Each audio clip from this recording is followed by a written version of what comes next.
காட்டு யானைகள் விவசாய நிலங்களுக்குள் நுழைந்து பயிர்களை சேதப்படுத்துவது சமீப காலமாக அதிகரித்து வருகிறது.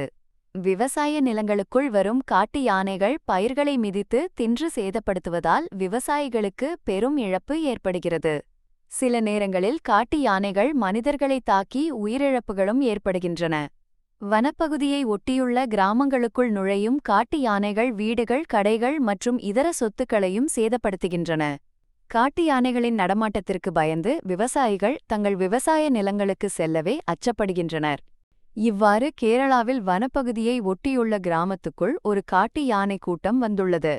கிராம மக்கள் வனத்துறைக்கு தகவல் கொடுத்ததையடுத்து விரைந்து வந்த வனத்துறை ஊழியர்கள் யானைகளை காட்டுப் பகுதிக்குள் விரட்ட முயற்சி செய்தனர். ஆனால் ஒரு கட்டத்தில் காட்டு யானைகள் வனத்துறையினரை நோக்கி ஆக்ரோஷமாக துரத்த வனத்துறையினர் ஓட்டம் பிடிக்க ஆரம்பித்தனர். பின்னர் சிறிது நேரத்தில் யானைகள் தாமாகவே வனப்பகுதிக்கு சென்றன.